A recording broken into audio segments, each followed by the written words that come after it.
you later. Thank you very much. Okay, Dr. Marc, Vakasha. Okay. Chag Sameach to everyone. Good to see you. We last met 2 weeks ago. I don't know if you recall what we did, but I do want to respond to a few things and then do some new things, very interesting things. We'll finish. I even think we'll finish with Chosh and Mishpat. Many people. It's been 2 weeks, so many people sent me stuff. I'm not going to be able to get to all of them today because I don't want to spend more than 15 minutes. But I'll get to you either the next week or the week after for Yehuda and a bunch of others. But just a couple of things. First, I know that since I mentioned Rabbi Mazuz a lot, and we're going to be seeing there's, I think, 28 letters. We've only done one so far. So a number of you are now reading his weekly Parsha sheet. Here it is, called Bayit Ne'eman. I get a mention in this last issue, if you want to look at it, on section 8. There I am. Something that actually deals with the Rogachover. And on the same page, by the way, he talks about because Rabbi David Yosef said that no one should go to shul. Basically, daven b'yechidus, I think is what he said. And Rabbi Mazuz says that he thinks that there needs to be small outdoor minyanim, and he talks about how the irreligious, they only go to shul twice a year, Rosh Hashanah Yom Kippur. And if we don't give them something, if they don't give them something, then they really will be lost. One of you asked me very interestingly, what is the makeup of the classes? I guess that you meant, I think you meant modern Orthodox, Haredi. And it's not just the live classes, it's also, I guess, the people listen, because people in Israel are not listening live, with one exception, that David Eisen. I don't know, my sense is that it's probably 40 or maybe 50% of are people who are in the more right-wing communities, and 50% modern Orthodox. We have a number of Hasidim. We have a Hasidic Dayan who's with us, and we have many. Some of you might even know, because let me show you something here. There's this misconception that even the Hasidic world are not interested in the sort of stuff we talk about. But here, I even made a couple of years ago, there's a Hasidic magazine. They even look at it. They gave me the front cover here, because there's, even in the Hasidic world, there's people who listen to the show, who read my stuff, are interested in, this is the open-minded Hasidim, mind you, but still, the ones who, if you talk to them, many of them sound like they just got off the boat. So we have a wide variety of people, and I'm very happy, actually proud of that we have people from all circles, and really that's the way it should be. If anyone is a Yiddish reader, you can buy that, by the way, on Amazon. It's called Der Wecker. I can send you the link. Three more things. I want to show you something, because we spoke, this is not really relevant like the other things I'll mention now about the previous class, other than the fact we spoke about Kriyas Torah, proper ways of reading. And a number of you contacted me about that. I want to show you something from 2 weeks ago. I neglected to mention it, so I'll mention it now. You'll remember next year. Here is, let me pull up my screen for you. Oops, sorry, the wrong, not that. I don't want that. I want, here. Take a look in Pasuk Vav. What I'm going to show you now, I looked online, and every single person online that I found who does Torah reading, they all get it right, even though in all the shuls I'm at, they invariably get it wrong. So I find that interesting, because the example I gave you a couple months ago about how to pronounce the word Ritzafat in the Yos Esther, most people online, Ashkenazim, get it wrong also. So at least the Torah readers get it right. You know how this is pronounced?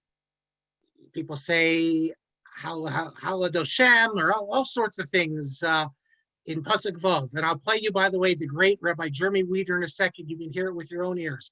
But this is pronounced Hal Adonai Tigmaruzo. Hal Adonai.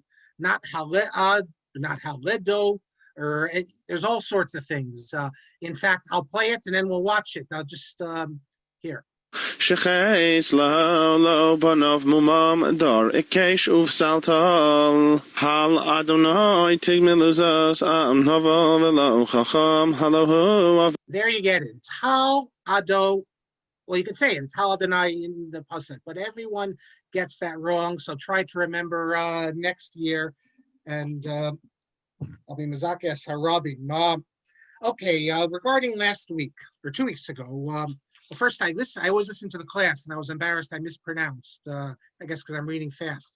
I mentioned Rebbetzin Schwartzman, her master's dissertation, and I pronounced it Sino-Soviet. It's actually Sino-Soviet. But one of you asked me to repeat what I said last week, and then, okay, I'll repeat so they weren't clear. Remember I mentioned the Ralbag, Rav Levi ben Gershom? We spoke about some of his unusual views. Perhaps the most unusual is that God doesn't know the future, and he's not alone in that. There's a number of other people who say the same thing, including there's a 14th century sage from Toledo, not Toledo, Ohio, Toledo in Spain, Rav Yosef ibn Shoshan. And he holds the same thing. If you go, Michael Schmidman has an article in Tradition about 12 years ago, I think it was 2008, called A Radical Theology, something like that. You can read about it. The author of the Maseh Hashem, Rav Eliezer Ashkenazi, the first Ravad, Avram ibn Daoud, the author of Amunah Ramah. I mentioned Rafael Bardugo. So you can actually read the Torah very well without God knowing the future. But I mentioned an example where he talks about how the prophets could be mistaken in scientific matters. So someone wanted me to repeat it, so let me say what he said. Remember in Bereshis, God says, go out to Abraham, go out and count the stars if you're able to count them. And if you can, since you can't count them, that's how many descendants you will be. And I said that the Ralbag's point was that Abraham, because of his imagination, the prophetic imagination, that's where it comes from, he falsely believed that there were an unlimited number of stars or an uncountable number of stars. And therefore, his prophecy showed that. But in reality, the Ralbag says there aren't really that many stars. And now, of course, we know that Ralbag is incorrect. That was his point. Now, Yaakov David Schulman, who listens to us, who you can go to his website, he's an expert translator of Rav Kook and many other things, Ramachal. He makes the point that, and this is shot, that all it means is that when you look up, you go to a place where there's no pollution, you see lots of stars.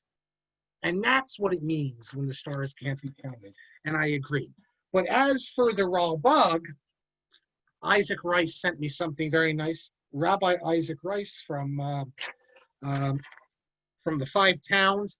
It comes from a book here. It's a story. Rav Chaim Shapiro wrote a book called Once Upon a Shtetl. I'm going to tell you a good story now. I'll think you remember it. The story is that one guy was speaking and quoting certain radical ideas, and then justified himself by quoting the Rambam. And the Rav of Minsk we're talking about, Rav David Tevel, author of the Nachlas David, famous work. When I was at Harvard, one of the students was going to do a dissertation writing on the Nachlas David. It never happened in the end, but that's what he was going to do. So the story is as follows. He told them the following story, that there was this businessman.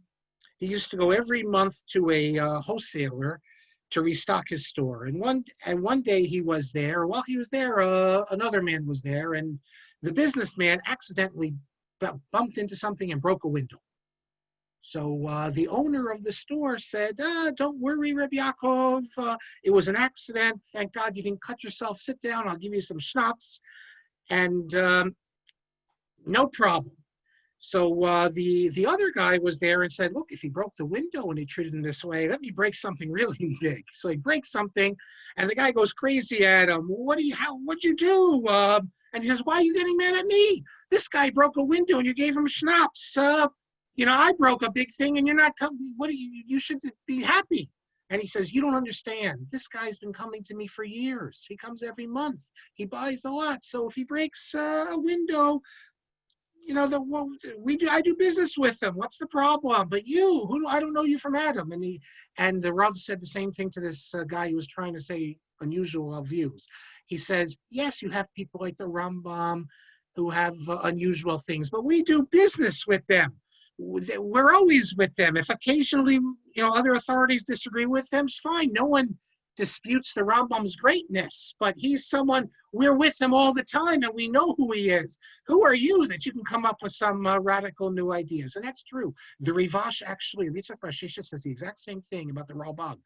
He has a tshuva in which he attacks the Rambam and the Ralbag for being led astray by philosophy.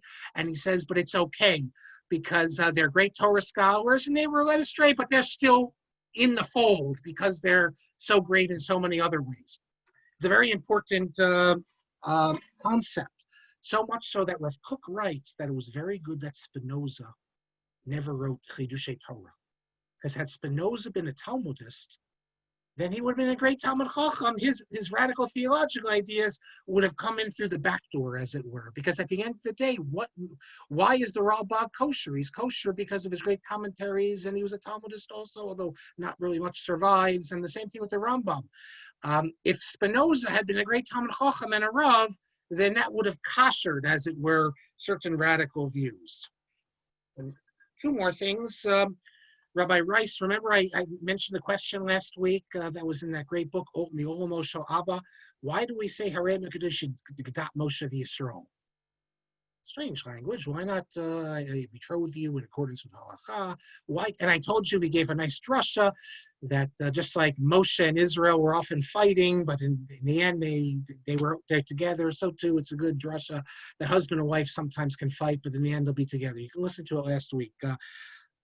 But I did raise the question. So what's the point of Gedas Moshe Yisrael? So 3 people, including Rabbi Rice, wrote to me that in yeshiva they're always told that it's a reflection of the principle Kodem Kadesh Adaita D'Rabbanan, that the sages basically have the authority over marriage. So when we marry with the authority of the sages, so they can void the marriage if necessary. I think it's still, though, it's an interesting question because why does it say that language? That was the Yisrael. It still could say in accordance with halacha, there's a lot of other formulations. And finally, about Pilag Shiv, a few of you had questions. I mentioned last class, what is a Pilegesh, a concubine? It's machlokas. Some say, according to everyone, there's no ketubah, but some say there's kiddushin. But then at the end, someone raised the question, does the child of a Pilegesh inherit? And I said, certainly it inherits. But then I was wondering, maybe I was wrong because I just said it off the top of my head. So I went back and looked, and if you look in the Talmudic Encyclopedia, volume 25, page 1, well, it's columns, 187, it's explicit. He talks about this. Not only that, forget Pilegesh, but no shal adam mina penuya yorsha. The kodem hu would be till min hanasua. That even if you have just a child out of wedlock, it inherits, just like in American law. Whether you could use DNA, etc., that's for another time. Okay. I'll get to the other things next class, including we spoke about the word amore. Remember last time, with the Kohanim, we heard him say the last couple of days. One thing I didn't like at the minyan I'm at, we're all socially distanced. It's great, but then they have Birkas Kohanim, so we have 1 Kohen and 2 Levis. Very unusual. Usually you have more Kohanim, and they're all pushed together and doing it. So that's a problem. The reason, incidentally, why in almost every shul, including in my shul, this just happens to be a fluke of our little backyard minyan, there's always more Kohanim than Levim. It seems always the case when there should be many, many more Levim. I have no doubt it's because at the end of the day, today, if you're a Levi, doesn't mean much. If you're a Kohen, no, you still have to know you can't be Matame yourself. There's certain people you can't marry. So Kohanim kept the Yichus. And we even know they did because we do have through now the DNA. But almost every shul you go in, you'll see there's more Kohanim. There should be many, multiples more Levim than Kohanim. And if you say, well, in my shul, there's a little bit more Levim, there should be 30 more times, 50 more times Levim. But the only way I can get it, understand it, is that the Levim never really kept their yichus. What I'm going to speak about next class also, we'll go back to a little bit about amore, love, and I think you'll be quite surprised what I show you. But now it's time. So we're picking up now. We ended Even Ezer. We're picking up with Choshen Mishpat. We're on number. I am at 78, that's on page 181. And I have to introduce what I'm going to say now by saying that sometimes I guess the difference between scholarship and apologetics. Apologetics are often, they're not really, see, apologetics is a bad word in the Jewish world. But in the Catholic world, there's no shame in apologetics. People say that, I'm an apologist for, let's say, Catholicism. Apologist just means you defend the faith in the face of attacks. It doesn't mean, there's another meaning of apologist, which it's sort of like you are economical, and you could say, with the truth.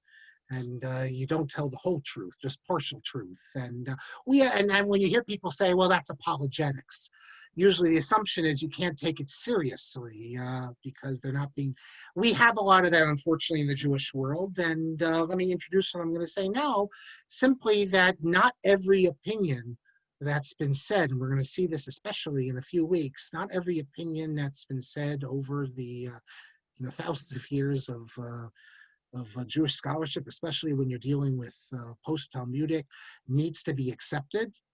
Not every opinion even needs to be defended. There are certain opinions that are just, look, we can acknowledge that people living in medieval times might have had different perceptions, different understandings, things than us. So we're not judging them. We're not saying that people, because they lived in a different era and didn't recognize things we do, there's something wrong with them. But that doesn't mean that this is a position that we adopt. And the apologetics sometimes will refuse to recognize this and want to hide the masses from these views paternalistically.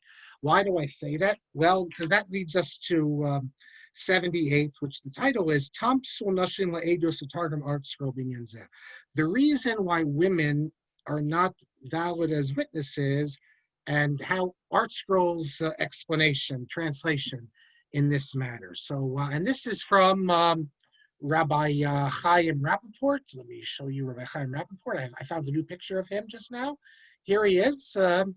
This is from the University of Scranton, because lo and behold, I brought him on October of 2018. So almost 2 years ago, I brought him to speak on, he spoke with a Catholic and a Protestant about the subject homosexuality. Actually, this time he only spoke with a Protestant. Other time I brought him 10 years before, they spoke with a Catholic also. Homosexuality, a new yet traditional perspective. Yeah, I can tell you, I've heard him speak many times before Jewish audiences. To speak before an almost completely non-Jewish audience, there's only a few of the local Jews who were there, but he did a wonderful job. And the message, he sort of, without quoting rabbinic sources, was something that I think resonated very much. But I wrote in a blog post in June of 2018 about sometimes a choice of translation can serve as a means of censorship. I wrote a whole book on censorship, changing the immutable. And one form of censorship is translation. You don't omit something, you simply you translate, or best translate in quotation marks, and at the end of the day, what you come by is, therefore, it's not a real translation, it's a paraphrase, or sometimes it's a mistranslation. And Jay Shapiro, who's not with us, but he called my attention to example, the Art Scroll translated the Sefer Chinuch recently. And in discussing the prohibition to put gashes in your body, like the idolaters, he talks about that anyone who's intelligent wouldn't do this. He says that people who would do this, it's rak masa hamon hanashim hapachutot v'chesrei hadat shlo havinu davar b'maseh el v'niflotav. So let me just read you the translation from the old translation of the Sefer Chinuch, Charles Wengrow. It's a 5 or 4 volume edition. It's a very nice translation of the Sefer Chinuch. I don't know why you needed a new translation, but he translated as follows, correctly. It's solely the activity of the mass of low, inferior women lacking in sense, who have understood nothing of God's handiwork and his wonders. Okay, so the Sefer Chinuch is writing in medieval times. Now we actually know who it is. We think Aaron of Barcelona, the brother of who we thought it was. No, Pinchas of Barcelona. Sorry, the brother of who we thought it was, Aaron of Barcelona. The idea that you'll have negative comments about women, you have it. Many of our great rabbis also did not have the highest opinion of women's intellect. Many of them were influenced incidentally by Christian views, by Aristotelian views. Aristotle did not have a good view of women. The Rambam, by the way, differed with Aristotle. And I think it's quite significant. He sees this as more situational, that although the Rambam does often put women together with the children and the ignorant, it's all societal, the society they're in, because the Rambam speaks about women as prophets. And for the Rambam, prophecy is completely intellectual thing. So the Rambam does not think that women are essentially lacking in intellect, which was a common view. You don't have to go back to medieval times. It was a common view. In fact, in many places in our community, they still say, I can't tell you how many times I've heard that women shouldn't be learning Gemara because their minds are not equipped for that. I'm talking about the year 2020. Rav Soloveitchik fought against that approach. But the Ralbag, the Abarbanel says that when the Torah says that man is created in God's image, it only refers to man, not woman. Because women don't understand the deep intellectual matters. Nechama Leibowitz did not like that, and she never wanted to quote that. But that's okay. So we can understand this. We can put that aside. Those are views that we don't accept. Rav Aviner, who we've quoted and will quote more, he discusses this view of Abarbanel that Nechama Leibowitz was understandably so upset with. And someone said to him, why it would appear that the Abarbanel is influenced by Christian ideas, which to me is such an easy way to deal with it if you're with yeshiva students, and it's probably true. Abarbanel was very influenced by non-Jewish ideas. When we go to Portugal, God willing, we'll speak about this. Very original thinker, but also very influenced by philosophy and biblical scholarship outside the Jewish world. Rav Aviner, for some reason, has a problem with this. He says, no, you can't say any Rishon, when he writes in his commentary, is influenced by non-Jewish ideas. What he says, what we can say is we don't accept the Abarbanel, but we don't say he's influenced. I don't see why this is a problem. I mean, I think it's a lot easier than to say that he derived this just from the Torah. I think that's more problematic and reflects poorly on the Abarbanel. But okay, I think there's an example of when you're trying to be, quote, from, you end up making the authority look worse because you're saying that he actually derived this from the Torah as opposed to being influenced. Be that as it may, I have a talk, some of you maybe heard it, in which I discussed the Rambam's view and how I argue he's actually the most progressive of the medievals because he thinks that essentially, fundamentally, women are no different than men, that they can know the secrets, which means that their intellect is the equal of men. But I was describing, this is a true story, and I think, let me just tell you for a minute, because we're in this, we talk about the cancel culture. We had the cancel culture, unfortunately, already, I can't remember the exact year. It's the year, it was in a show in Westchester. It was the Shavuos before there was a terrible accident and the rabbi of the show and his wife were killed. So I don't remember what year it is, and I don't need to say the rabbi's name because I don't need to identify the show. You'll see in a minute. But to those who remember, it was a terrible, terrible event. The lightning hit the house. And in any event, so I'm describing the whole point is about dealing with the Rambam and some of his originality and how he breaks with a lot of medieval views and he breaks with Aristotelian views in some important ways, including with the position of women. So I'm describing what was a common view in Jewish and Islamic and Christian society. And I mentioned that I don't like doing misogyny, but you have views that don't really regard women's intellect so highly. And I quoted the Abarbanel. I quoted the Ralbag, our friend the Ralbag. The Ralbag claims that the purpose of women is to enable men to reach their intellectual perfection. So when we first studied this, I was at Harvard with Professor Septimus. He said that the Ralbag is the first advocate of the Kolo philosophy. That is, the job of the woman is to enable the man to reach the heights of intellect and everything. So when I quoted one of these, so a woman gets up and walks out. And I wasn't sure whether she was offended by something or just had to get up. Sometimes you have to go home or something, but it was very noticeable. So later, before Mincha, she's there and she approached me and the rabbi and berating me. How dare I mention such a view that women, that their intellect is not the same as men? So I said, well, That's part of the history. We're studying this. What? And she's going off and on, and the rabbi's trying to calm her down. And then she says to me, "Would you quote Mein Kampf?"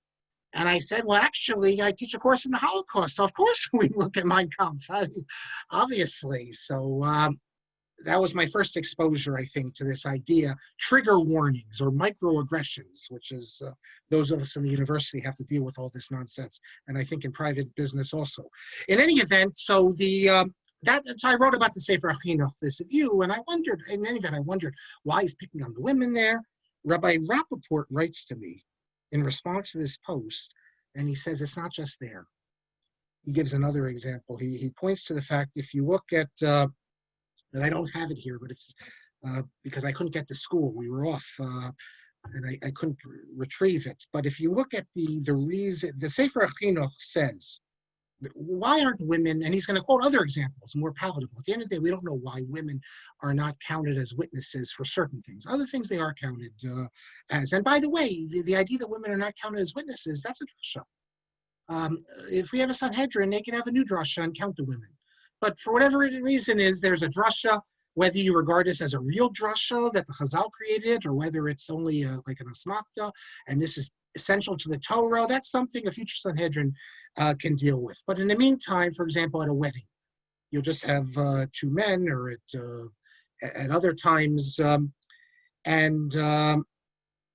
he says that because when it comes to edus, and we're also talking in Beis Din, although certain times women are counted, he says that edus tzarich kivun v'yishuv hadat harbe. He says that edus, you need to really focus. And then he says that she'ein hanashim b'toras edus akalos datan. That women, they're I don't know, fighting maybe, that they can't, it says in the Gemara, that they're not focused on these matters. And he points out that here too, Art Scroll does not give you the authentic meaning of what it means. And then he goes on and explains that you can look, if you have it, the two passages where the Art Scroll, he translates it, but then it explains it in the note as meaning something other than what it means. What it means is clear that the Sefer Chinuch is saying that women are not focused, and they're not, and he quotes many examples, and this goes back to what das kala means, that they're not really focused. So Soloveitchik might have said maybe in medieval times they were das kala because they weren't taught, but now they're not. But it's no question that what the Sefer Chinuch is saying is that their intellects don't focus on, they're flighty or whatever. And he quotes some other things. And then Rabbi Rappaport says, and I wonder at the authors of Art Scroll, who they take pride in the fact that they don't distort the Torah because of the environment, the social currents. They accuse everyone else, the left-wingers, of doing that. And here Rabbi Rappaport says, they themselves gave an explanation which doesn't fit what the Sefer Chinuch means, and he says the Tam is obvious. In other words, they themselves are not being honest, he's saying, in explaining what the Sefer Chinuch means, and he says it can only be because they don't want to put in their explanation that. And then he goes on to say, so are there other reasons why, given why women are not Eidim? And he's going to give us some other reasons. He quotes at the end of the paragraph, before he gets to the PS, he quotes the Chizkuni that says that women are afraid. They're in court and they're being challenged. They're afraid. They won't speak honestly. But then he quotes a number of other examples, some which, like the first one he quotes is a sefer where it says, obviously, we're not worried that women are going to testify falsely. It's a concern of tzniut, especially in those days. The idea that you put a woman up in front of everyone to watch, we can understand.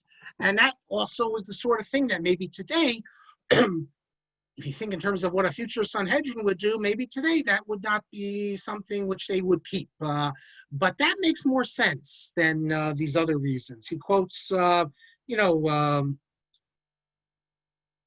Amidas on Isha Babastin is Igusa Gadola. So that we can understand. Kol Kvuda Bas Melech Benima. He cites a number of examples who say that. I don't know why women are not, but that to me, the idea that it wasn't considered sniyut to have women be called up to testify, things like that. That to me makes much more sense than the idea of kavul da'at. But I'm not going to deny the fact that we have people who say that. Remember, they're searching. They're trying to find a reason. They're trying to find a justification.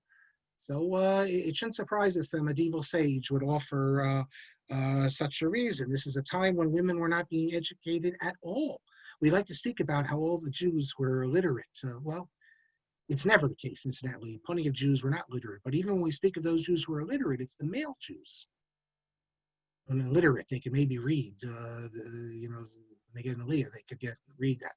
But they really didn't, they weren't literate the way we think of. But the women were not educated. Something happened in the days of the Gemara. It speaks about how even the women, even the girls, they made schools they went from the whole of Eretz Yisrael, and all the boys and all the girls were learned. But then we forgot about that for all sorts of reasons.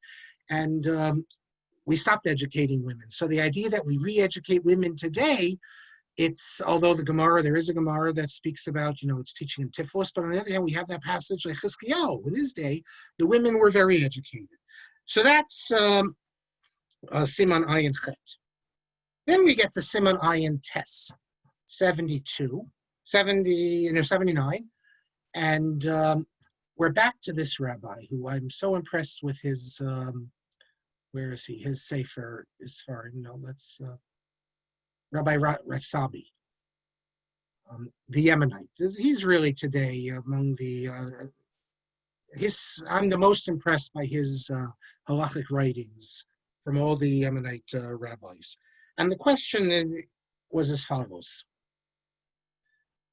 Sometimes you get Sfarim in the mail, if you're on mailing lists. You get Sfarim, you get them either small Sfarim, or sometimes I've gotten big Sfarim that were sent to me. I guess because I corresponded with people, they have my address, or other people get it. I think part of it is I used to subscribe to all these rabbinic periodicals, and they would then send me, they'd send their list, I guess, to people. So you get a big sefer, like the sefer like this, a big sefer. And in the book, when you open it, there's no inscription, there's an envelope. And the idea is that you're supposed to, and that's how the rabbis, to this day, many of them still, in the olden days, they always would do that, would make money on their books. So my question is, and the title of the tshuva is Shimush B'Sefer Chayotzibo Shenishach L'Lav Shelo B'Diyaso. If someone sends you a book, can you use the book without paying for it? My question was that I received a sefer from someone. I never asked for this sefer. I don't want to buy this sefer. It's obvious that I don't need to send it back to him. I don't know. It's obvious I don't need to send him the money. I never asked for the book. It's also obvious I don't need to return the book to him until he sends me the postage, because I don't need to go to the post office and spend $10 on it. Maybe it's a nice thing to do if you want, but I'm not obligated to. But my question is, can I use the book? I have it in my possession. Now, granted, I have to. There will come a time, I guess, where the person will give it up. I'm going to hold the book for him. I'm going to hold it in a good situation. But eventually, I'm just, if after a year or two, he's not going to take it, and I ask him, what do you want me to do with it? It's up to him. Either he'll say, well, I'll send you the money to send it back, or you can keep it or give it to a base medrash or something, but I don't need to hold on to it forever. I'm in a situation like this right now. I order a lot of books. If any of you, and I think Shmuel was with us, I think I told you about the Sifri Asfaradit. If you ever want Sephardic books, there's a place in Jerusalem called the Sifri Asfaradit. It's in the Bukharin, that area, they call it the Bukharin area, or where the Bukharin shul is, not the Bukharin area. And so I always get books from them. Lo and behold, I was in Israel in January, right before the corona, and I picked out all the books I want, and he's supposed to mail it to me, but there's a few books he still had to get. So it took him 2 months to get the books. And lo and behold, in March, he sends them out. He sends out the shipment. I get the shipment. It's not my books. It's someone else's books. I have them all on the floor over here. My books were sent to Gibraltar. for whatever reason. And because he sent 2 books out at the 2 boxes, he didn't do it. The guy who was doing it, and he sent mine. Well, I was able to get the books from Gibraltar, and I sent one of the books that the guy really wanted. I sent him, but it cost me $16. So I'm going to have to get that back. But I have now on my 4 here about 6 or 7 books, which I don't want. And the guy in Israel, Rabbi Abitbol, says that it's too expensive to mail it back. To mail it back, it's more than the books are worth. So supposedly he's going to get me that Beagle-Eisen will take it or someone. But so I'll keep them here for another few months. But eventually, have to do something with it. But can I use the books? What's the problem? Why can't I use it? We'll see in a minute, because you can damage the books. If he wants them back, you can use it, you can damage it. So what does Rabbi Ratzabi say? He says that this matter is very popular today, that they send out books to Yeshiva in Scranton. Maybe some of you have gotten books from the Yeshiva Scranton. But those are small little books from Yeshiva Space Moshe. They're not really, it's not a big book where they insist. If you don't send back the money, it costs them $3 to print it. But I'm talking about, real Shelos and Shuvos, big books. So they send it to you when they want a donation. And then it says there are some who, when they send shilas to a rabbi, it's actually good. I've done this a few times. They include an envelope with a stamp on it. Why should the rabbi you're sending it to have to pay for the stamp? Stamp's not a lot of money, but still, he's not obligated. He's not obligated to spend his time either. But at least if you're asking the question, include the stamp. So are you allowed to then? Can you use the stamp? Do you have to mail it back? All these things. And he says that it's clear that you can, it's clear that you don't need to send it back. You don't need to send any money. That's obvious. No one has, and he quotes Moshe Feinstein, he quotes other sources. Someone sends me an email. I don't need to reply to the email either. It also might be nice, but the time is money. Great rabbis are getting letters all the time. They don't need to. Here's the more complicated question, though. Can you use the book? Some of the same issues. Let's say you find something. It's a big mitzvah to return a lost object. So you find something. Are you allowed to use it? Well, he thinks that you can use it, even though, according to the halacha, and you can see this in the Shulchan Aruch, in Choshen Mishpat. I think I have the Choshen Mishpat here. If you look in Reish Sadi Beis and other places, if someone gives me a book, or anything, someone gives me something to hold, to watch for them. They're going away for a month, and they ask me to watch it. I'm not allowed to use it. The Shulchan Aruch says, and Aruch Chaim Yudalad, the Ramah says, and many others, you can't use the books that someone gives you to hold on to, and you can't. Why not? Because it says Shema Yikro San Belimudo. You might rip them. These things happen. Other poskim disagree. This is an old question, because other poskim have written that today we can assume that people will allow you to use their books if you're watching it. Or if in shul, you see a sefer and it has someone's name in it. Are you allowed to open it up to use it? Some poskim say that today we assume that everyone will allow another person to use their sefarim. They'll let them borrow. You're in a base medrash. I'm not talking about fancy sefarim behind a shelf or something, but run-of-the-mill sefarim. And therefore, that opens up the door to say that if they send the book to you, while you're waiting for them to tell you, should you return it, you're allowed to use it. Of course, if you damage it, you have to pay for it. However, you're allowed to use it, he holds. Even though we have earlier sources that say no, but today we say, it seems that in recent generations, the poskim have thought differently. And that's what he thinks. And he goes further. He says that when they send the books out in general, they assume that some people are not going to give a donation. Other people, even though the book is $20, they're going to send $100. So he doesn't think it's a problem. You don't need to worry about that. And you can use the book. And it makes sense. Again, it's in line with this notion that today we assume that he also mentions the opinion that even this idea that you can't use a book that you find or that belongs to someone else, that's only when they were like scrolls. But books are different. They're more sturdy. It's not such a problem. So there's halacha l'maisa. next time you get sent a book, you don't want it, tell the guy, I don't want it. I'm happy to return it, but until you return it, you're allowed to use it on the condition that if you drop it and you break it, then you break it, you buy it. But you are allowed to open it, and it's a significant ruling because if you look in early sources, there are a number of important ones, including Shulchan Aruch, which tell you you're not supposed to. Why the change? I don't know. I mean, he mentioned some sources here that. Okay. Okay. There we go. Now we're up to Simon Pei, number 80. And there's only two more, this and another one in Choshen Mishpat. And here we're back to Rabbi Greenblatt. Here's the picture of Rabbi Greenblatt. I found a different picture. Talmud Mufak, if you recall, of Rav Moshe Feinstein. The first question I asked him, the Sefer was put together, was published in Lakewood. So there's a question of whether I should include this. Well, I don't see a problem. You could say it's from 1987, so it was when I still was in my youth. But the question is, can you use television? Let's say, can you use cable television if you told them to disconnect? You're not paying for it. You're not paying for the cable, but they don't disconnect it, so you're still getting it. So obviously in a Sefer, which they now have in B'nai Brak and other places, the idea that you shouldn't be watching television. Now, believe me, you see all I do.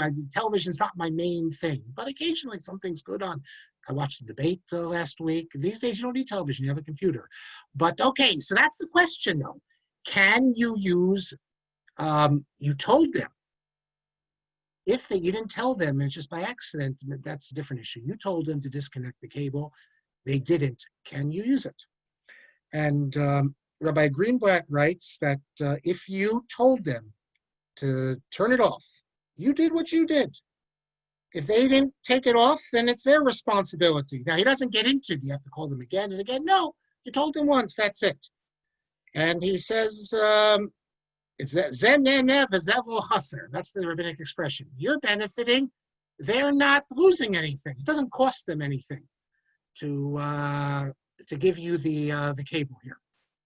You know, if I get the Disney Channel, I'm looking at someone right on the screen here. I'll tell someone on the screen here that I'm getting it and I shouldn't be getting it, and it's his achrayus, it's his responsibility. And but it's it's a classic piece of zen as a chaser. If they had a layout, if it cost them money, but if it doesn't cost them anything, it's not a problem. And then he says that you've done your achrayus. And then he says, I have proofs for this, but he doesn't need to go into details. But he says in the middle, Yoter tov lo lahazin television. It's better not to, and he, of course, did not have a television. But if you're speaking technically, it's like when people would ask the question. I remember once in yeshiva, we asked the question, can you go to a movie during the 9 days? And the Rebbe said, the real question is, are you allowed to go to movies at all? Assuming you can go to movies at all, then yes, you can go to the movies in the 9 days if it's not a musical. But the question he said is, can you go to the movies at all? So that's a different question. But this is Rabbi Greenblatt. Zenen avochas. The next question, 81. This is the last one of Choshen Mishpat, is also to Rabbi Greenblatt, and I think it's an interesting question. And I didn't even know that Rabbi Aaron Lichtenstein asked the exact same question. That's Rav Shlomo Zalman Auerbach. Question is as follows. I was wondering, this takes us back also like 1987. What is the permission for a woman to have earrings? You give earrings to young girls. Why is that regarded as injuring yourself? Chaval.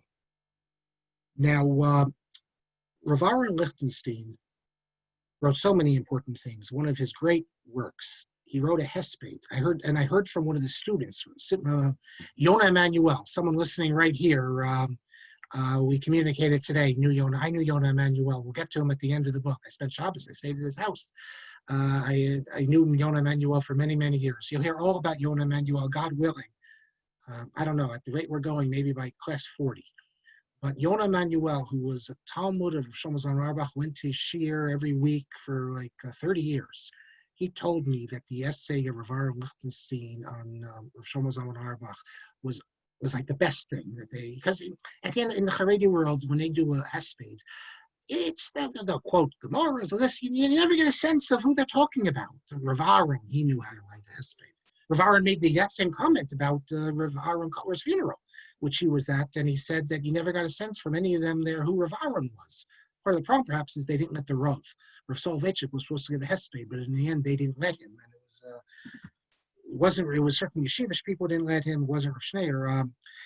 But Rav Aaron Lichtenstein, I can send anyone the link who's interested, has an article after the Lubavitch Rebbe died, but he has an article, of course, the Rav, but after Rosh Hashanah Auerbach. And he says as follows. He says a lot of things, but he says that a few years ago, he means more than a few years ago, I think, this would have been Rav Shlomo Zalman died in the 90s. He said, I had a dispute with one of my daughters. Are you permitted to have earrings? Obviously, the daughter wanted the earrings. And Rav Aaron said, it appeared to me that it's a problem of chavola. You're injuring yourself. I guess it doesn't necessarily mean you're injuring, but you're causing damage to your body. So we agreed. He didn't want someone here. Rav Aaron Lichtenstein. Now, of course, Rav Aaron Lichtenstein knew that all the women get their earrings, but he's an original thinker, and in his mind, he didn't see how it's mutter, and therefore, just because everyone does it, he's a brisker, so what? Everyone does it. He doesn't want to let his daughter do it because he doesn't think it's mutter. But his daughter, every other girl in school had their earrings, so she wanted earrings. So they agreed. He says, if Rosh Shlomo Zalman says it's mutter, ani lo abiyah hitnagdut. I will not protest. So he contacted Rosh Shlomo Zalman. He said, I have a question. So Rosh Shlomo Zalman said, come on Motzei Shabbos at 9 o'clock. He came. Rosh Shlomo Zalman heard the question. V'dacha lachalutin at Mashani Marti. Rosh Shlomo Zalman just poo-pooed him and said basically nonsense. He didn't understand what I was talking about. And he said to me, quote, Mazor Merit, what are you saying? What our practice is, to a boy, we give a brit milah when he's born, and the girl, we give her earrings. That's what he said. And then he says, I walked out of there, shocked, not shocked, but like,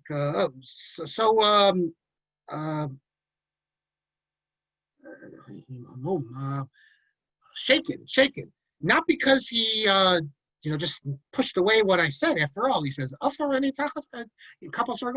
nothing compared to him, but because the kavod that Rosh Shlomo Zalman gave a girl, a 12 or 13-year-old girl. In other words, he brought his daughter. It seems he brought his daughter with him. So Rosh Shlomo Zalman also had this question. What does Rabbi Greenblatt say? He says the Achronim dealt with this, and they said that if you do something for, let's say, an operation for beauty, they've dealt with, is it permissible or not? And they said for tzorach, if you think it's necessary, it is. A lot of nose jobs when these first were invented. So the rabbis wrote about it and other things, plastic surgery. And the general ruling was that it's allowed because it has a positive benefit. And he says this, and he says here too, this is tzorech. This is necessary. You need to have earrings. Also, the earrings will be, they're going to last for a long time, such as one day. And also, he says there's an opinion that if there's no blood, there's no chavala. It's just it's a little thing. How is that any different than maybe doing something to your nail or? But he says, but the main thing is what I said before, that it's for a benefit. It's not considered wounding if you end up at the end of it in a better condition. You're better with the earrings, you look better than without it, so that can't be called chavala. He says, I discussed this with a number of B'nai Torah. They all agreed with what I said. And then he concludes at the end, he gives another reason why it's not chavala, because you don't see it at all. If you take the earring out, it's so tiny. It's not like something you see. And all the women, he says, all women agree that that's not chavala. It's not something, that you're wounding, something bad. Rather, it's a tikkun. You're making it better. And don't ask, well, if God wanted us to have earrings, he would have created us with earrings. So Rabbi Greenblatt says that all the reasons given why Chavola is wrong, etc., doesn't apply, so you can have no problem with earrings. So look, I wasn't asking Lacha Maisa, I was asking the question, what's the basis for the heter? Rabbi Mazuz, the great Rabbi Mazuz, when he got the Sefer, he wrote me a number of pages of Ha'arot, comments on it. Here's one of the pages, incidentally, as you can see. And he comments about this, and this will be the last thing we deal with. First of all, he doesn't understand the comment before, how any rabbi, like we saw Rabbi Greenblatt and Rabbi Shapiro, say that you say Tabat Zu. He goes, it doesn't make any sense. It's obviously Tabat Zu. If we ever publish a volume 2, I'll publish this. And even if not, because I think I want to collect all my Hebrew articles. And then I'll have this part 2. I'm going to have 3 parts. My Hebrew articles, which is probably about 200 pages. And then I'm going to have more Torah letters, probably another 100 pages. And then I have letters of Gedol Yisrael. I have uncovered, and I don't know what's doing with this foreign blog. It was supposed to go up last week, maybe tomorrow. Wait till you see the letter of Zalman Nechemia Goldberg. I'll include that, but I found from all over the world all sorts of unbelievable letters of Gedol Yisrael. So Rabbi Mazuz, he says, I don't understand what this whole debate is about earrings. Why not? I'll show you why not, what he says. Hold on, I gotta get to the screen here. He says, Mikra Malehu. It's an explicit pasuk in Shemos. Oh, sorry. Lamed Beis. Aaron said to them, break off the golden rings. Parkun is me'azav, asher ba'oznei neshechem, b'nechem v'notechem. Here you see that in the days of the Torah, in the days of Moshe Rabbeinu, they had earrings. And it says, it's not dealing with nose rings here, it's oznei. It's a kamatz katan. So it's oznei, or oznei, not oznei, not oznei. So that's what Ramozuz says. And he says there's another pasuk. Yecheskel. Well, my Yecheskel here. Here, Yecheskel, Tes Zayin Yud Beis. Etein nezem al apech vagilim al oznaich. I will put a ring upon thy nose and earrings in thine ears. So Rabbi Mazuz says, well, why is this even a question? Chavola, this and that, mikra malihu. And then he says, so it's not even a question, and you can explain why, but it's not like it's a real question. And it's a shaila on Rav Lichtenstein. Well, why is he thinking Chavola? We see that they did it in the days of the Torah. So at best, you could ask the question, which I was asking, why isn't it Chavola? That's already a Lamnisha question. But of course, we know it's not because we see that they didn't in the times of the Navi and in the times of Moshe Rabbeinu. And then Rabbi Mazuz says, in Jerba, okay, before we tell you what he says they did in Jerba, I think some of you will be quite surprised, but let me show you where Jerba is. I've spoken Jerba many times. I'm going to take my Torah Motion group, God willing, one day. Here is Jerba. So here you see Tunisia. There's the island of Jerba. Make it. Okay, so you see the island there of Jerba? In Tunisia, the only places you have Jews today are in Jerba and in Tunis. There's about maybe 200 in Tunis, and there's 1,000 or 1,200 in Jerba. They are all Shomer Shabbos. Sephardic Jews, it's like you went back in time. There's no Frumkeit, they're just the very religious community of, but they're living in their own world. The last Arabic-speaking Jews in the world are there in Jerba and in a little village called Zarzis, right below it. Let me show you something else. So when I went there, I spent Shabbos there. Here's, after davening one night, they had a little class, and they have 14 shuls, I think it is, in Jerba. all within like a half-mile radius. And so the guy on the left who's giving the class, he asked me to sit down. The problem, they were doing kafachayim. The problem is it was in Arabic, so I couldn't understand it. But you have this going on in all the different shuls there. They have school, by the way, every day of the week, including Shabbos, and in the summer. They don't have any vacation. They have Torah. They're not secular, only Torah. And the guys are all in business. Some of them hire tutors to teach them secular studies. But everyone is Shomer Shabbos. Every woman wears a techel. But look how they're dressed. They just dress, and they don't even wear yarmulkes at work. But it's an old Sephardic community, very pious, with a rabbi. Erev Shabbos, he blows the shofar. The whole area is surrounded by an Erev. There's 4 or 5 little restaurants there. This is a great story because I come to get food the first day I'm there, and I ask, well, do you have a tudah? And he says, we don't have that here. We all know each other. It's like the old way. No hashkachas, no nothing. So let me show you some of the shuls. See the Arabic. I don't know what that means. Someone explained it to me, but I forgot. And then this I get. Haram. Haram, it's forbidden. One other thing I'll show you one time, I picked up in one of the shuls there. This would never go over in America. All the grades of the kids, they publish them in all the different classes. In fact, hold on a second. Let me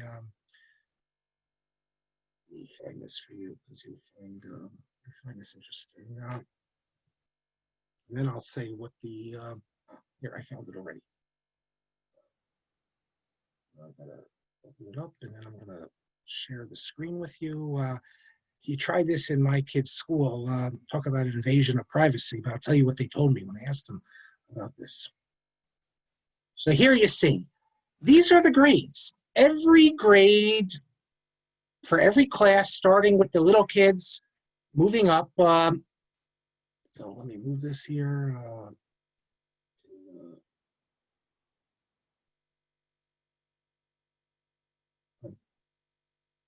Rotate view.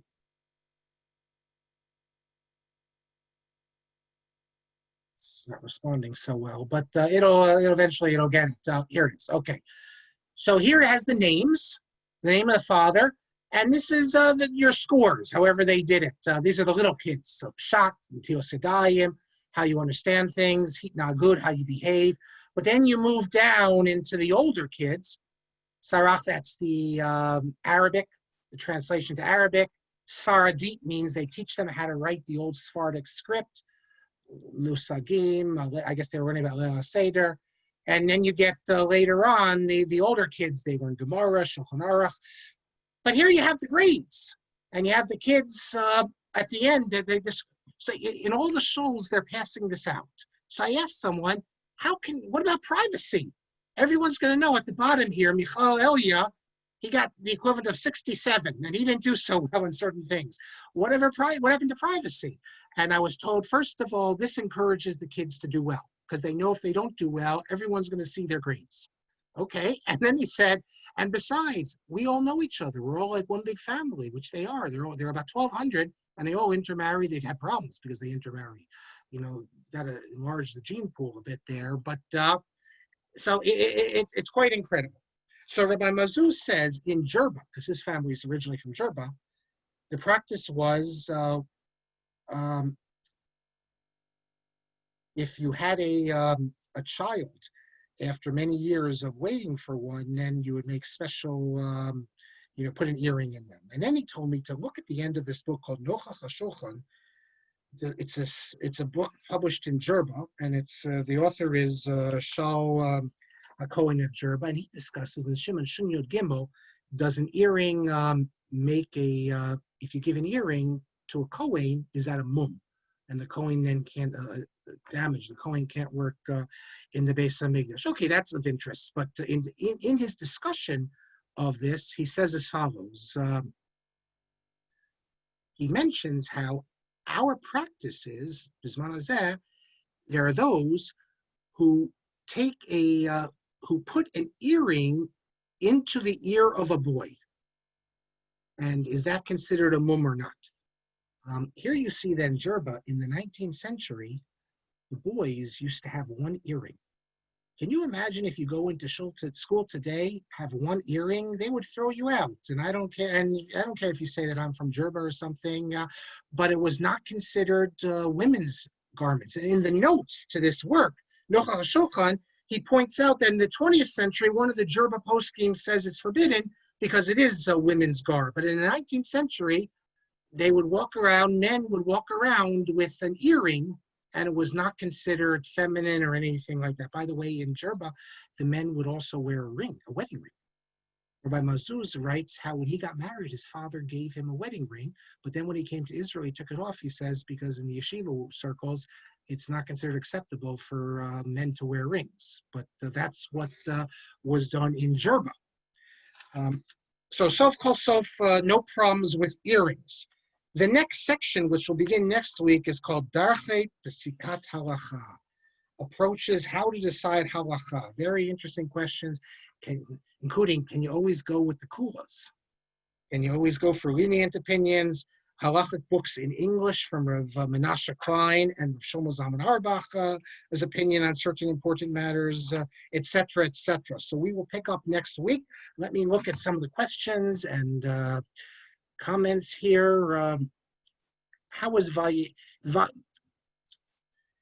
in Breishis, the Baruch says, how is Vav Yud Hey Yud pronounced? Incidentally, this is the only example, I think, where, well, I shouldn't say that. There's a dispute. Generally, we assume that it's Vayhi, because it is a Shvana, Vayhi. And if you look at all the Chumashim and everything, they do not put a marker that's Shvana. It's Shvanach, not Shvana.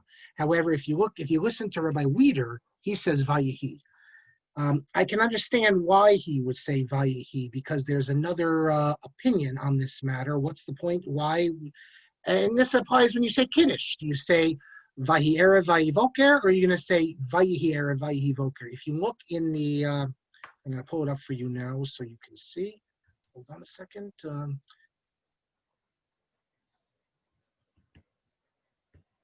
You can see my screen now. So here, Vayihi Or. You see that little line next to the Yod, or let me show you better. Here, Vayihi Evoker Yom HaShishi. You see that little line next to the Vav? That's what we call a Gaia or a Meteg.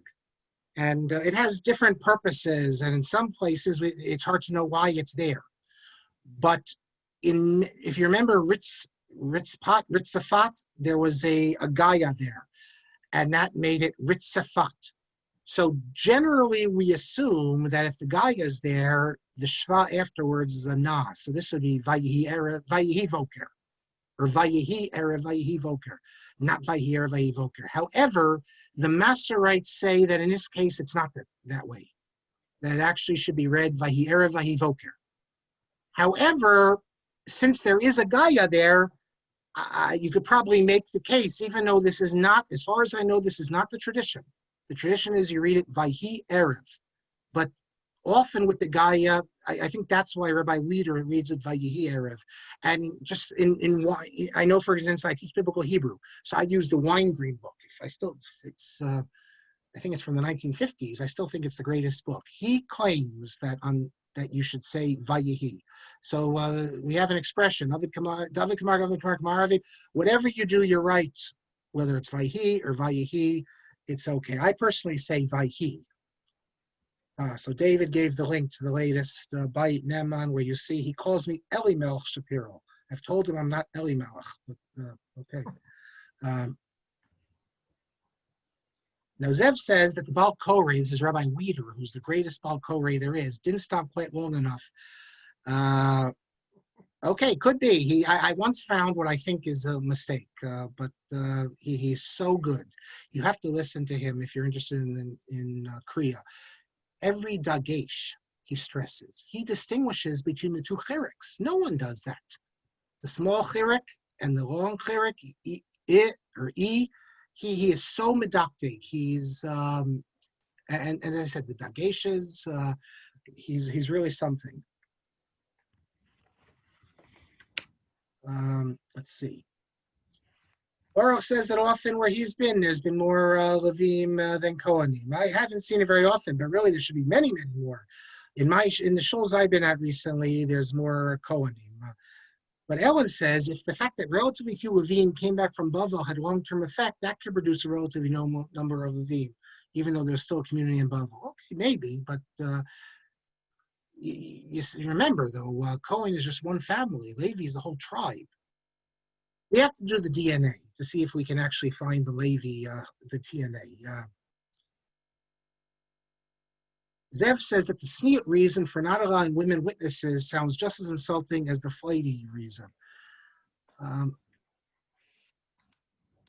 For a modern Orthodox, maybe, but sneot, the idea that the whole Haredi approach, the reason why women don't speak in public is precisely for that reason. And it wasn't that long ago that it was considered acceptable to put women up there in that way. Now, in certain communities, we take it for granted, but I could see how you could derive that from the Gemara, from the Torah and things a lot easier. But okay, it's insulting. Okay, so Susanna says it's undignified to submit her to harsh questioning. That's what the Chizkuni says, that when you do this harsh questioning, she gets afraid and she'll just say anything. I mean, many women might be insulted by that because a woman can't, submit to harsh questioning, but I understand it. Maybe it's a patriarchal way of looking at it, or maybe it's a protective way of looking at it, but those reasons seem more, at least, seem better to me, at least. Baruch says, Nashim dot and kal does not mean that they have no dot. It means that in a makeup, dot is lighter than men's and says extra bina. It competes and jostles with the dots. Okay, but I hate to say it, Baruch, but for some of the medievals, when they say Nashim dot and kal, it meant that they're just not that intelligent, that they can't grasp these difficult concepts. It was not that long ago in this country that it was thought that women couldn't get rest. And I can send you a link to a Rosh Yeshiva, the well-known yeshiva. I think it's the Rosh Yeshiva, as I recall, in Baltimore, if I'm not mistaken, explaining why women shouldn't learn Gemara, because their mind, their mental makeup is not equipped to handle that. Now, look, you can claim that women are more into art and things like that, and Talmud's like very scientific, and that's a male thing. But I can tell you that I have a mechutin who's a big scientist, that women who are in the sciences take that, are offended by that. So I don't like to go there at all. And we have Migdal Oz and other places where women are doing very well in Gemara, but you can find passages like that very explicitly, that Datan Kala means that. And Zev says, I don't believe that women today are that fragile, they can't handle tough questioning. You're right, 100%. So that raised the question, Zev, though, what do you do in a case like that if the reason given doesn't really fit our circumstances? Then you have two approaches. One is that we say that the reasons are only possible reasons. Just because the reason doesn't work. The Vilna Gaon said that there's the reasons are only what we offer as reasons, but there's other reasons. So the reasons were given about kashrus, that kashrus is for health reasons. Now we can reject those reasons, say they don't make sense, or the Rav says about the Rambam's reasons they don't make sense. But the law still stands. However, if the reason if the reason is essential to the law, that's why it was created, then Rav Kook speaks about in others that a future Sanhedrin, we don't have the authority today, we don't have the mechanism, but Rav Kook is explicit how a future Sanhedrin will have a chance to revisit certain of these laws, and women not being witnesses is just a drasha. And according to the Rambam, even a beis din that's lesser than a prior beis din, it doesn't have to be gadol b'minyan or b'chachma, it could be even less. It can give a different drasha. So Rav Kook, in my next book, I'll deal all with Rav Kook. He recreates, as it were, in his mind, the future world of the Pharisees. And he talks about how the new Sanhedrin is going to create all sorts of drashot, because what Chazal was doing was not always a chachila. It was sometimes b'diavad, ex post facto, because the generations were at a certain level, or people had not advanced a certain way, or not that we're better, but we're just in a different era, and therefore, when we have a Sanhedrin, it's going to have a different approach. But in the meantime, there is no mechanism to change that at all. In Choshen Mishpat cases, they allow women to testify. That they can do. But when it comes to, let's say, a witness on a get or things like that, and another time, things like that, we don't allow. But all the reasons given that we don't put women up there because it's sneos or because they'll be afraid, we don't pay attention to that anyway, because based in Israel, the Batei Din all have women as witnesses. And they have reasons. Rav Duchovsky has a whole article explaining why today we call women as witnesses. So these laws, half of them are simply dead letter, because in the Batei Din, they do call women as witnesses. Everyone agrees to accept them as witnesses. They have all sorts of reasons. But still, women cannot sign on, let's say, be a witness for a get. And what does that have to do with scaring them or tznius? There's no, that's either a gezeras hakasuv or there's simply Chazal have a drasha. It's on, the reasons don't really apply to that. Larry says that women in those days were not financially independent, were vulnerable to pressure. Perfectly, that's also a good reason you could offer, etc. But as I said, in the end, all those examples of testifying today in the Batei Din, they all testify. Yellen says it would be the same question if you cancel a newspaper or magazine and it continues to send it. Yes, I think so. That would be with the book, not with the cable. Yes. Is it different because it's not Zen and it costs the publisher something to print it and send it? It's different than the cable, but it's the same thing as someone sending you the book. If he sent it to you, you can make use of it. So let's say the magazine does cost them. I mean, of course, it's pennies. But what are you supposed to do? You call up the magazine, you say not to send it to you. Maybe you want to say a second time not to. We've all had experiences that when the subscription runs out, we don't pay it, and they continue sending it to us. By not paying the subscription, we've told them not to send it to us. So if they want to send it to us, sometimes it might work in their benefit. They might believe in sending it to you. You might decide to renew it, because I don't know. HLS Pad says the disqualification of women as witnesses is limited to a very narrow set of circumstances where formal edus is required to achieve a certain result, but they're competent to testify witnesses certain facts as to what happened. Yes, but today the Batei didn't do that. But for example, according to the Gemara, if a man were to commit a murder, let's say, in front of two women, they would not be able to testify to that. But today we allow them to do all. Barry says the Rav Aaron Lichtenstein said he asked the Rav when he made Aliyah, who should be the posek for him, and the Rav said Shlomo Zalman Auerbach. And I don't know if Rabbi Soloveitchik ever had any connection or contact with Shlomo Zalman Auerbach by mail or anything, but he just knew. Rabbi Yaakov Weinberg did have letters between him and Shlomo Zalman Auerbach. Women are perfectly competent to act as mashgichos, attesting to the kashrus of food being served, as they do in every home. They're trusted to watch what goes on in food establishments. It's not a court proceeding. We're not talking about that. We're talking about court proceedings. Of course, women are trusted in Isser v'Heter. The issue about a woman mashgiach dealt with Srora, not with, but in a court proceedings, that's what we're talking about. Ellen says it's odd that Shlomo Zalman seems to have equated a Brit Milah with ear piercing. He says that that's what was the practice in Jerusalem. The girl was born, you pierce her ears. Early on, immediately, and the boy is born, you give a bris milah. Not religiously, but it's just the practice you do. Maybe they were pirates. There were Jewish pirates.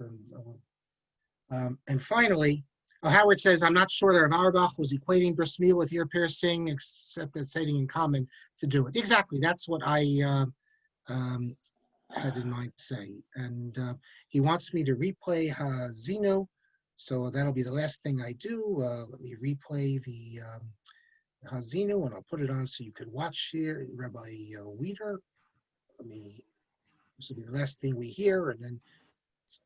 האזינו השמיים ואדברה, ותשמע הארץ אמרי פי, יערוב כמוטור לכי, תזל קטל עם ראשי, כסעירים עלי דשא, וחרביבים עלי עשב, כי שם אדוני יקרא, הבו גודל לאלוהינו, הצור תמים פעולו, כי כל דרכיו משפט אל, אמונה ואין עוול, צדיק וישר הוא, שחס לו בנוב מומם דור הקש ובסלטל.